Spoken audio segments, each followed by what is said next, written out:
الشيطان الرجيم بسم الله الرحمن الرحيم ويجعلون لله البنات سبحانه ولهم ما يشتهون وإذا بشر أحدهم بالأنثى ظل وجهه مسودا وهو كظيم.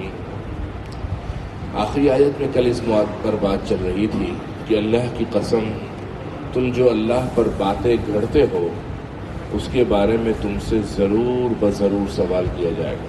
تاللہ، اللہ کی قسم، لتسألن، تم سے ضرور بضرور پوچھا جائے گا، عما کنتم تفترون، جو کچھ تم گھڑا کرتے تھے. اب وہ گھڑنے والی چیزیں کیا تھی وہ اللہ تعالیٰ تذکرہ فرما رہے ہیں. وَيَجْعَلُونَ لِلَّهِ الْبَنَاتِ سُبْحَانَهُ، وہ لوگ بناتے ہیں اللہ کے لیے لڑکیاں. سبحانہ، اللہ کی ذات پاک ہے. وَلَهُمْ مَا يَشْتَهُونَ، اور اپنے لیے ایسی چیزیں جس کو وہ خود پسند کرتے ہیں.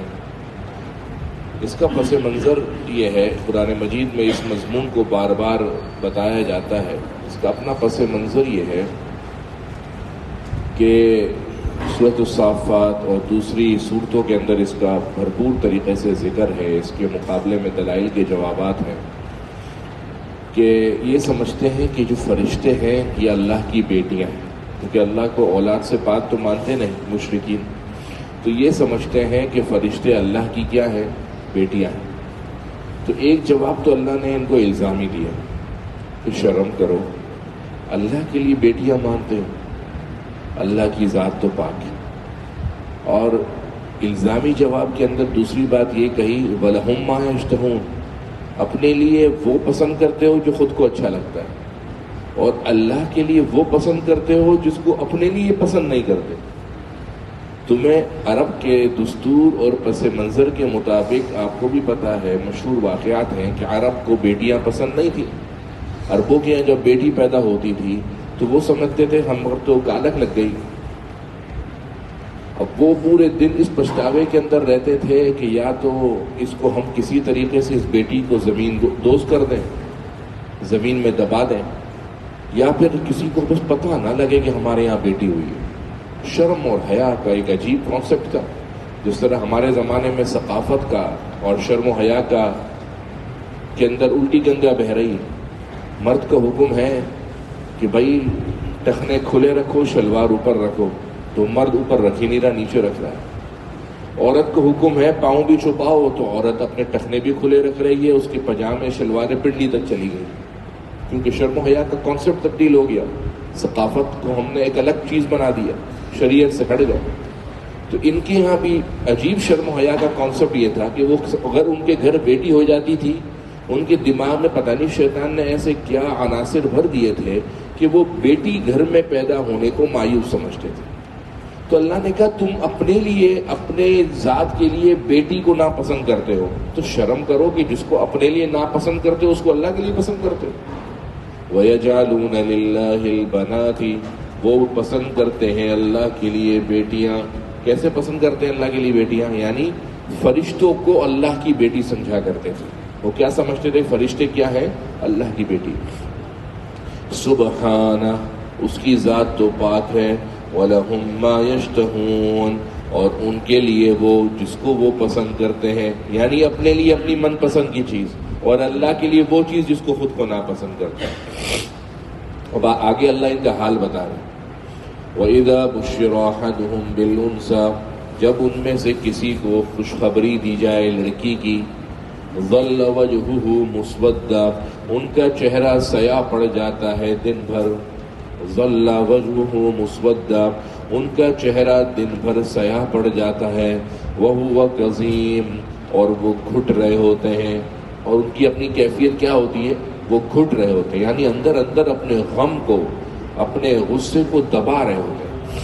قزم کا لفظ کہتے ہیں عربی لغت کے اندر شد فم القربۃ عند امتلائها. جب مٹکے کو پانی بھرتے ہیں اور اتنا اوپر تک بھر دیں کہ اس کے اوپر سے پانی گرنے لگے، تو مٹکے کو جو کس کے باندھتے ہیں نا، اس کس کے باندھنے کو عربی زبان میں قزم کہتے ہیں. یعنی اللہ فرما رہے ان کا غم و غصہ اتنا بہنے لگتا ہے کہ یہ اپنا گھٹ گھٹ کے روک رہے ہوتے ہیں کہ کسی کو پتہ نہ لگ جائے بھائی ہمارے یہاں بیٹی ہوئی ورنہ پھنس جائیں گے، لوگ آڑ دلائیں گے، لوگ ہمیں مایوس سمجھیں گے۔ وَإِذَا بُشِّرَ أَحَدُهُمْ بِالْأُنثَىٰ، جب ان میں سے کسی کو خوشخبری دی جائے بیٹی کی، انثیٰ بیٹی کی، ظَلَّ وَجْهُهُ، ان کا چہرہ دن بھر ہو جاتا ہے مُسْوَدًّا سیاہ، وَهُوَ کَظِيمٌ، اور وہ اپنے آپ کو گھٹ رہے ہوتے ہیں، يَتَوَارَىٰ مِنَ الْقَوْمِ، چھپتے پھرتے ہیں قوم سے، یتوارا چھپتے پھرتے ہیں من القوم دن سے، قوم سے، ما بشر بی، اس چیز کے بارے میں جس کی ان کو خوشخبری دی گئی۔ کیا چھپتے پھرتے ہیں؟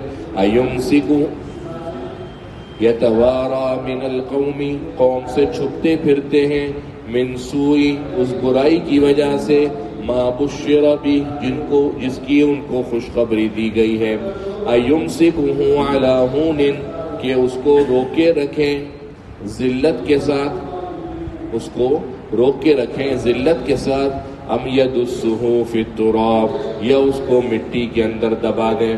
یعنی دن بھر پھر قوم سے چھپتے رہتے ہیں کہ بھائی جو خوشخبری ملی ہے نا اس کی برائی کا کسی کو پتہ نہ لگ جائے۔ اب دو صورتیں ہیں، یا تو یمسکہ علی ہون، ذلت کے ساتھ اس کو روک لیں کہ بھائی گھر کے اندر رہنے دو، اب جو ذلت ہوگی دیکھی جائے گی، یا پھر یہ کرتے ہیں ام یدسہ فی التراب، اس کو مٹی کے اندر دبا دو، راتوں رات مٹی کو اندر اس لڑکی کو دفن کر دو۔ اللہ فرماتے ہیں الا خبردار، ساء ما یحکمون، بہت برا فیصلہ کرتے ہیں، ساء ما یحکمون، بہت برا وہ فیصلہ کرتے ہیں۔ اور دوسری بات اس میں یہ بھی ہے کہ انسان کے پاس کوئی ایسا معیار اور مدار نہیں ہے کہ وہ چاہے کہ میرے گھر اولاد میں بیٹی ہو یا بیٹا ہو۔ دین کی برکت سے، تبلیغی جماعت کی برکت سے اور مدارس اور علماء کی برکت سے بہت سارے شہر کے اندر اب یہ کانسیپٹ ختم ہو رہا ہے کہ لوگ بیٹی کی پیدائش کو معیوب سمجھیں، بلکہ اب تو اچھے گھرانوں کے اندر بیٹی ہی کی پیدائش کو اچھا سمجھا جاتا ہے، مطلب زیادہ بیٹی ہونے کو برا نہیں سمجھا جاتا۔ لیکن اب بھی شہر کے اندر کچھ لوگ اور بستیوں میں، باہر کے صحراؤں کے اندر، گاؤں کے اندر اب بھی یہ معیوب چیز ہے کہ ان کے یہاں بیٹی ہو جائے، اب بھی ہے۔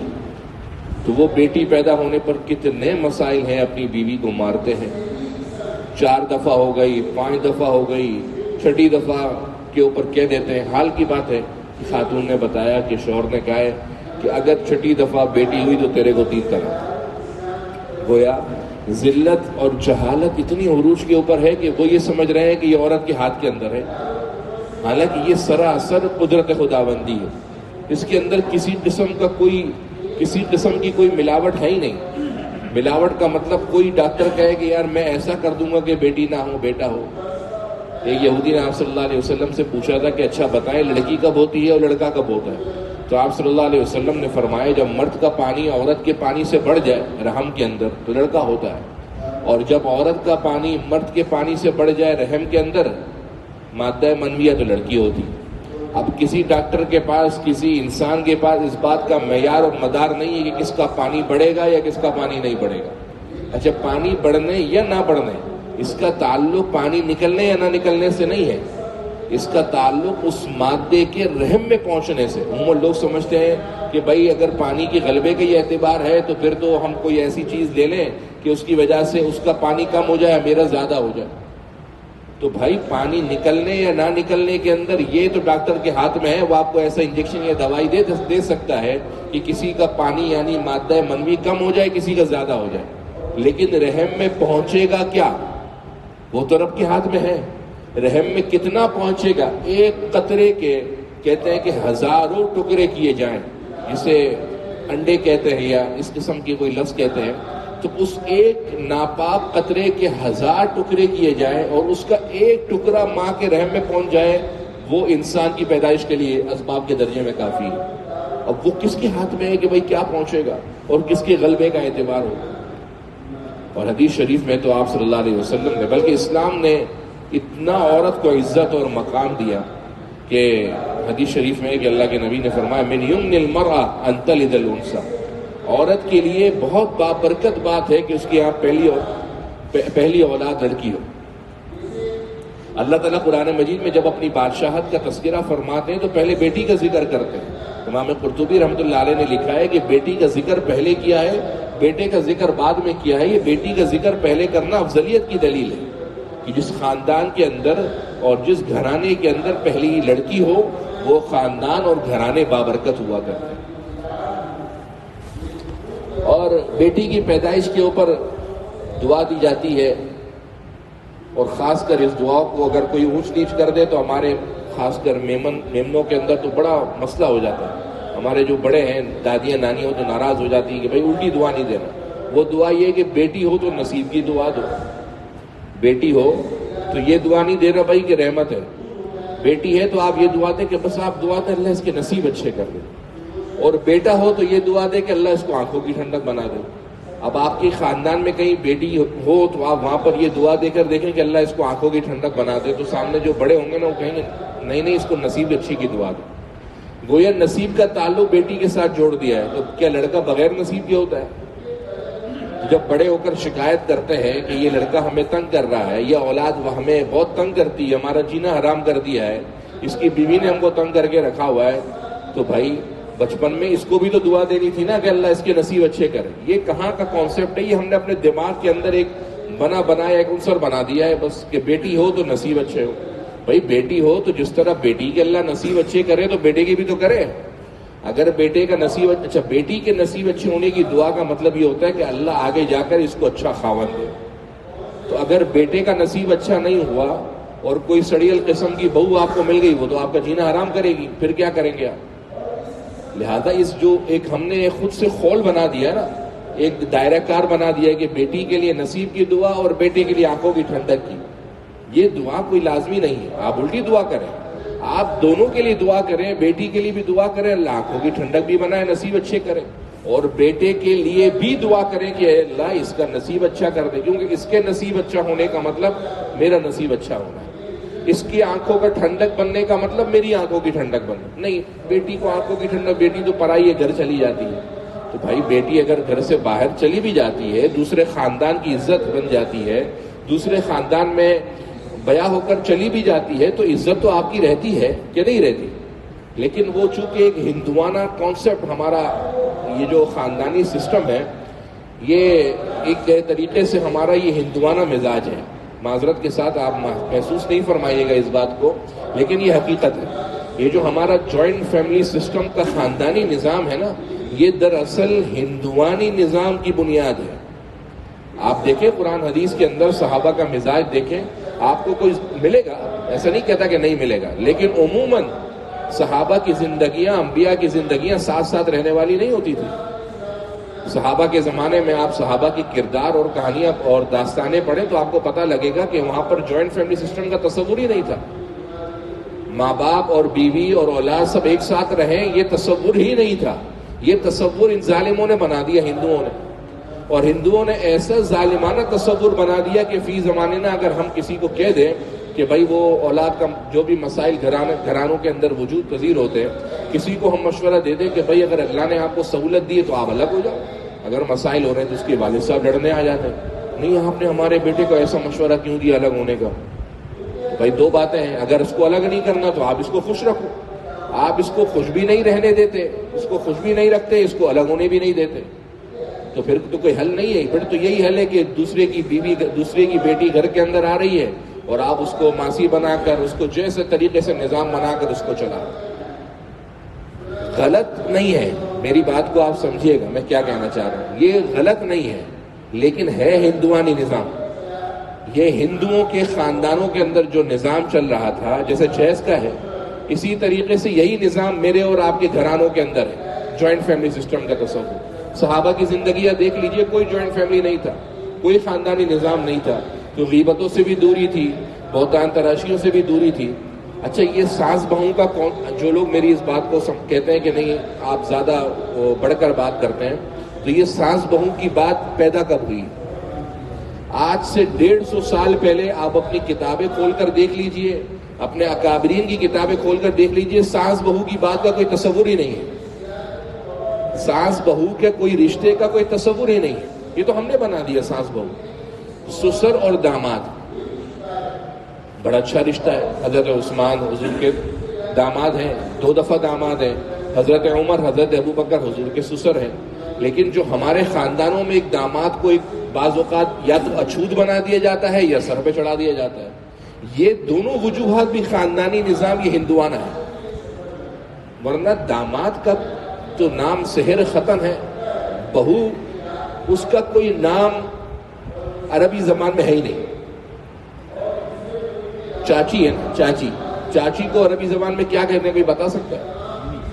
نہیں، امی نہیں کہتے، غلط بات ہے، اماں کہتے ہیں پھپھو کو، اور عم کہتے ہیں چاچا کو۔ ہونا یہ چاہیے کہ عم اگر چاچا کو کہتے ہیں تو چاچی کو کہیں اماں، لیکن اماں کا لفظ پورا قرآن اٹھا کر دیکھیے، احادیث اٹھا کر دیکھیے، چاچی ہے ہی نہیں، پھپھو ہے۔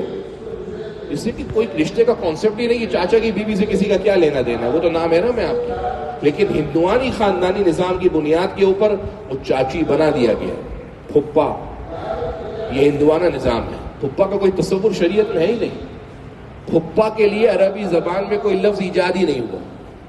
ہونا یہ چاہیے کہ اگر ہم پھپھو کو کہتے ہیں اماں عربی زبان میں، تو پھپھا کو کہیں ام، ایسا ہی ہے نا، عربی زبان میں اماں کی جگہ ام ہو جائے، لیکن ہم چاچا کو کہتے ہیں، پھپھا کے لیے کوئی لفظ ہی نہیں۔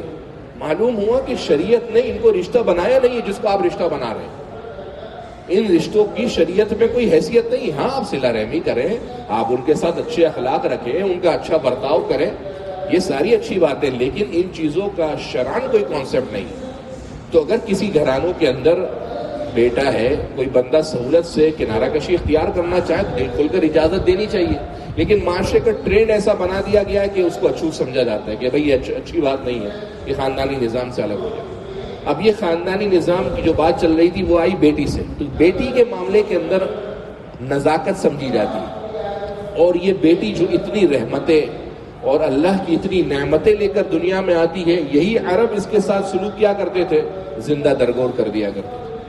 اور آپ صلی اللہ علیہ وسلم نے شریعت اور اسلام کی برکت سے اس معاملے کو قلاقمہ کیا کہ بھائی شریعت کے اندر کوئی اچھوت نہیں ہے، بیٹی اچھوت نہیں ہے، بلکہ بیٹی تمہارے گھرانے کے لیے بابرکتی، رحمتیں اور انسیت اور محبت کا باعث ہے۔ بیٹی کو ہمارے یہاں بنایا اس لیے کیا کہ اس کے نصیب اچھا ہو جائے، تو جو نصیب اچھا ہونے کی دعا بیٹی کے لیے، وہی آپ اپنی اولاد دوسرے کے لیے بھی کر سکتے ہیں، یہ کوئی ضروری عمل نہیں۔ وَإِذَا بُشِّرَ أَحَدُهُمْ، جب ان کو خوشخبری دی جاتی تھی، بِالْأُنثىٰ، لڑکی کی، ظَلَّ وَجْهُهُ مُسْوَدًّا، ان کا چہرہ دن بھر رہ جاتا تھا سیاہ، وَهُوَ كَظِيمٌ، اور وہ گھٹ رہے ہوتے تھے، يَتَوَارَىٰ مِنَ الْقَوْمِ، چھپاتے پھرتے تھے قوم سے، مِنْ سُوءِ مَا بُشِّرَ بِهِ، اس برائی کی وجہ سے جس کی ان کو خوشخبری دی گئی ہے، أَيُمْسِكُهُ عَلَىٰ هُونٍ، کہ کیا اس بیٹی کو رکھ لیں ذلت کے ساتھ، ام يدسه، یا اس کو دبا دیں، فی التراب، مٹی میں، الا ساء ما يحكمون، خبردار بہت برا وہ فیصلہ کرتے ہیں، للذین لا یؤمنون بالآخرہ، وہ لوگ جو آخرت پر ایمان نہیں لاتے، مثل السوء، ان کی مثال، ان کی بہت ہی بری مثال ہے، للذین لا یؤمنون بالآخرہ، ان لوگوں کے لیے جو آخرت پر یقین نہیں رکھتے، مثل السوء، ان کی بہت بری مثال ہے، وَلِلَّهِ الْمَثَلُ الْأَعْلَىٰ، اور اللہ کی مثال تو بہت اعلیٰ درجے کی ہے، وَلِلَّهِ الْمَثَلُ، اور اللہ کے لیے مثالیں ثابت ہے، الْأَعْلَىٰ، بلند درجے کی، اعلیٰ درجے کی، وَهُوَ الْعَزِيزُ، اور اللہ غالب ہے، الحکیم، حکمت والا ہے، وَلَوْ يُؤَاخِذُ اللَّهُ النَّاسَ بِظُلْمِهِمْ، اگر اللہ پکڑ ڈھکر شروع کر دے لوگوں سے ان کے گناہوں کی وجہ سے، وَلَوْ يُؤَاخِذُ، اگر پکڑ ڈھکر کرے اللہ النَّاسَ، لوگوں سے، بِظُلْمِهِمْ، ان کے گناہوں کی وجہ سے، مَا تَرَکَ، نہ چھوڑے، عَلَىٰ ظَهْرِهَا، اس زمین کی دھرتی کے اوپر، مِن دَابَّةٍ، کوئی چلنے پھرنے والی مخلوق، ما ترک علیہا، نہ چھوڑے اس زمین کے اوپر، من دابۃ، کوئی چلنے پھرنے والی مخلوق، وَلَٰكِن يُؤَخِّرُهُمْ لیکن اللہ ان کو ڈھیل دیتا ہے إِلَىٰ أَجَلٍ مُّسَمًّى ایک مقررہ مدت کی طرف. فَإِذَا جَاءَ أَجَلُهُمْ جب وہ مقررہ مدت آ جائے گی لَا يَسْتَأْخِرُونَ سَاعَةً وہ کوئی گھڑی پیچھے نہیں ہٹیں گے وَلَا يَسْتَقْدِمُونَ اور نہ ہی کوئی گھڑی آگے بڑھیں گے. یعنی اللہ فرما رہے کتنے گناہ تو میں تمہارے ایسے ہی معاف کر دیتا ہوں.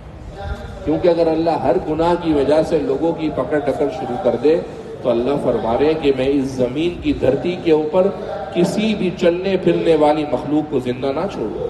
ہر گناہ پر پکڑ ہو جائے، ہر گناہ پر عذاب آ جائے، ہر گناہ پر نحوست پیدا ہو جائے تو اللہ فرما رہے پھر اس زمین کی دھرتی پر کوئی چلنے پھرنے والی مخلوق نہیں بچے گی. ہاں میں ایک مقررہ مدت کی طرف ڈھیل دیتا ہوں کہ جو ان کا اپنا مقررہ مدت ہے کہ وہاں تک جائیں، اس دوران اچھا کام کرنا ہے اچھا کریں یا توبہ کر لیں. ہاں یاد رکھنا کہ جب مقررہ مدت آ جائے گی اب تم وہاں پر جزا فضا کرو واویلا کرو کوئی فائدہ نہیں ہے. مرتے وقت کیا کہے گا؟ لولا اخرتنی الی اجل قریب فاصدق. مرتے وقت کہے گا اللہ مال بہت پڑا ہوا ہے، صرف اتنی مہلت دے دے کہ بچے کو اولاد کو بول کر چلا جاؤں کہ مجھے یہ مال میرا پڑا ہوا ہے اس کو صدقہ کر دینا کہیں دے دینا. اتنی مہلت بھی نہیں ملے گی. اتنی مہلت اللہ سے مانگے گا. قرآن میں اللہ نے فرمایا اکون من الصالحین، اللہ اتنی مہلت دے دے کہ بس صرف توبہ کر کے نیکوکار لوگوں میں اپنا نام لکھوا دیں. اللہ فرمائیں گے لا یؤخر اللہ، کوئی مہلت نہیں. پوری زندگی آپ کے لیے مہلت کا سامان ہے. صبح اٹھنے کی دعا الحمدللہ الذی احیانا بعد ما اماتنا والیہ النشور. آج کسی نے پڑھی؟ کس نے صبح اٹھنے کی دعا پڑھی؟ اب یہ جو صبح اٹھنے کی دعا ہے اس کا کانسیپٹ کیا ہے؟ تاکہ تم کو پتہ لگے کہ تم رات میں مر گئے تھے اور آج اللہ نے تم کو ایک دن کے لیے دوبارہ مہلت دے دی.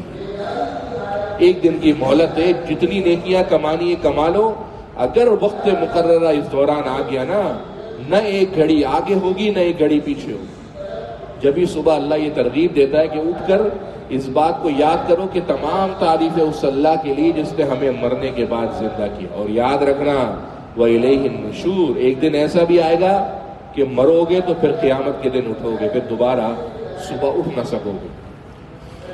وَلَوْ يُؤَاخِذُ اللَّهُ النَّاسَ اگر اللہ لوگوں سے مؤاخذہ شروع کر دے بما کسبوا ان کے گناہوں کی، بظلمہم گناہوں کی وجہ سے، ما ترک علیہا نہ چھوڑے اس زمین کے اوپر، من دابہ کوئی چلنے پھرنے والی مخلوق، ولیکن یؤخرہم لیکن اللہ ان کو مہلت دیتا ہے، الی اجل مسمی ایک مقررہ مدت کی طرف.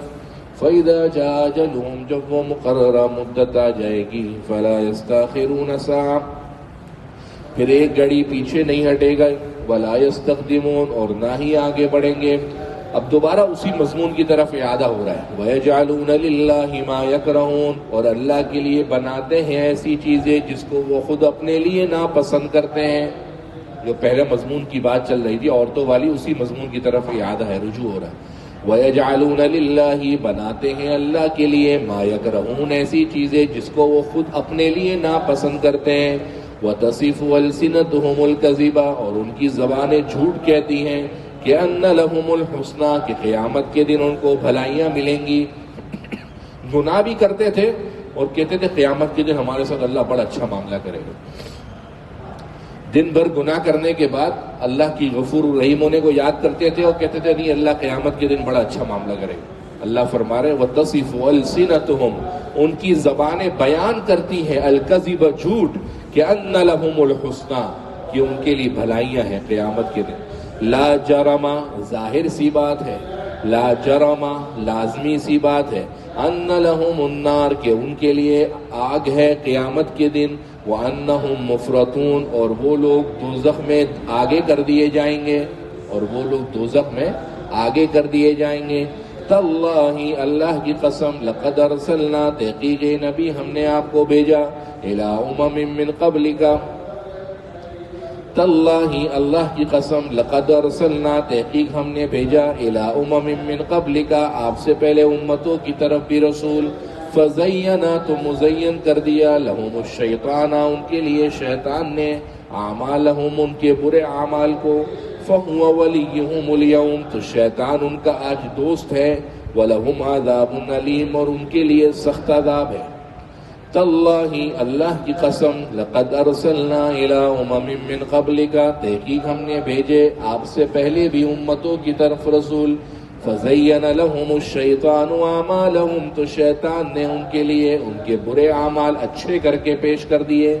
یعنی یہ مت سمجھنا کہ وہ برا عمل کرتے ہوئے ان کو پتہ ہوتا تھا کہ کیا عمل کر رہے ہیں. سورہ کہف کے اندر اللہ نے نبی کو مخاطب کر کے فرمایا نبی قل اے نبی ذرا آپ کہہ دیجئے هل ننبئکم بالاخسرین اعمالا ہم آپ کو بتائیں کہ کون ہے وہ لوگ جو اعمال کے اعتبار سے انتہائی نقصان کے اندر ہے. یعنی ان کو اپنے اعمال کے اندر انتہائی خسارہ ہے. جی فرمائے الذین ضل سعیہم فی الحیات الدنیا دنیاوی زندگی کے اندر بہت کوششیں کرتے رہے دن بھر عبادتیں کرتے رہے وہم یحسبون انہم یحسنون صنعا اور ان کا یہ گمان تھا بڑے نیکی کے کام کر رہے. اللہ آگے فرما رہے ہیں فحبطت اعمالہم ہم نے ان کے اعمال ایسے برباد کر دیے کہ لا نقیم لہم یوم القیامت وزنا یہ قیامت کے دن ان کے لیے ترازو رکھنے کی بھی ضرورت نہیں پڑے گی. ترازو رکھتے کس لیے ہے کہ اعمال کو تولا جا سکے. جب ان کا عمل نیک ہوگا ہی نہیں تو تولنے کی ضرورت کیا ہے. اور یہ وہ لوگ نہیں ہیں جو عمل کیا ہی نہیں کرتے تھے دنیا میں، نہ یہ وہ لوگ ہیں جو دنیا کے اندر خوب نیک اعمال کیا کرتے تھے لیکن وہی تھے کہ شیطان نے ان کے برے عمل کو ان کے دلوں میں نیک کر کے بنا دیا تھا. عمل کر رہے تھے اور شیطان نے ان کو بتایا تھا یہ تمہارے لیے بڑے نیک عمل کرتے رہو، لیکن در حقیقت سنت سے دور تھے، شریعت سے دور تھے. فزین لهم الشیطان اعمالهم تو مزین کر دیا ان کے لیے شیطان نے ان کے برے اعمال کو. فهو ولیہم اليوم تو وہ ان کا دوست ہے. ولہم عذاب علیم اور ان کے لیے سخت عذاب ہے. وما انزلنا علیک الکتاب اور اے نبی ہم نے آپ پر جو کتاب اتاری ہے الا لتبین وہ اس لیے تاکہ آپ واضح کر کے بیان کر دیں لہم ان لوگوں کو الذی اختلفوا فی جس میں انہوں نے اختلاف کیا ہے. وہدن اور یہ کتاب باعث ہدایت ہے ورحمہ اور باعث رحمت ہے لقوم یؤمنون اس قوم کے لیے جو ایمان لاتی ہے. وما انزلنا علیک الکتاب اور اے نبی ہم نے آپ پر جو کتاب اتاری ہے اس لیے الا لتبین لہم کہ آپ ان کو کھول کر سنا دیں واضح کر کے بتا دیں الذی اختلفوا فی. معلوم ہو اس کتاب کو سمجھنے کے لیے استاد کی ضرورت ہے. آپ گھر بیٹھ کر اس کتاب کو نہیں سمجھ سکتے. اس کتاب کو لامحالہ سمجھنے کے لیے آپ کو استاد کے سامنے زانوِ تلمس طے کرنا پڑے گا، ورنہ آپ لاکھ گھر بیٹھ کر ریسرچ سینٹر کھول لیں، تحقیقات کھول لیں اور کچھ بھی نہیں ہوگا جب تک آپ کی نسبت نہیں ہو. نسبت کسے کہتے ہیں کہ جب آپ کوئی بات کریں تو آپ کو پتہ ہو کہ بھائی اس بات کا تعلق شریعت سے کیا ہے. ایک حدیث سنا دیں کہ نیک اعمال کا دار و مدار نیت پر، تو آپ حدیث سننے والا پوچھ سکتا ہے کہ حدیث آپ سنا تو رہے آپ نے سنی کس سے؟ تو سامنے والا آپ کو 24 واسطوں سے بتائے گا کہ ہم نے یہ حدیث فلانے سے، فلانے نے فلانے سے، فلانے نے فلانے سے، یہ نسبتیں طے کرتا ہوا آخر میں اللہ کے نبی صلی اللہ علیہ وسلم تک لے کے جائے گا. اور جو خود تحقیق کر کے آیا گھر کے اندر بیٹھ کر اس طریقے سے یوں پڑھا کر آ گیا اور یہاں پر آ کے اس نے بیان کرنا شروع کر دیا تو اس کی کوئی نسبت ہی نہیں ہے. جب نسبت ہی نہیں ہے تو کوئی فائدہ نہیں، سارا عمل گمراہ ہے. صحابہ سارے عالم نہیں تھے، کیا کہہ رہا ہوں، صحابہ سارے عالم نہیں تھے لیکن صحابی تھے. اور یہ صحابی علم کی وجہ سے نہیں بنے، یہ صحابی بنے صحبت کی وجہ سے. صحابی بنے اپنے استاذ جناب محمد رسول اللہ صلی اللہ علیہ وسلم کی صحبت کی وجہ سے. معلوم ہوا کہ اس دین کے لیے صحبت ضروری ہے، علم ضروری نہیں. اگر صحبت کسی کی صحیح ہوگی، کسی کے ساتھ اچھی ہوگی تو اللہ اس کے علم کی برکت سے آپ کے اندر بھی عمل بھر دے گا. فَزَيَّنَ لَهُمْ مَا أَنزَلْنَا عَلَيْكَ الْكِتَابَ اور اے نبی ہم نے آپ پر جو بھی کتاب اتاری ہے إِلَّا لِتُبَيِّنَ مگر آپ کھول کر بیان کر دیں لَهُمْ ان کے لیے الَّذِي اخْتَلَفُوا فِيهِ جس میں انہوں نے اختلاف کیا ہے. وَهُدًى وَرَحْمَةً اور یہ کتاب باعث ہدایت ہے، ورحمہ اور باعث نعمت ہے، لِقَوْمٍ اس قوم کے لیے یؤمنون جو ایمان لاتی ہے.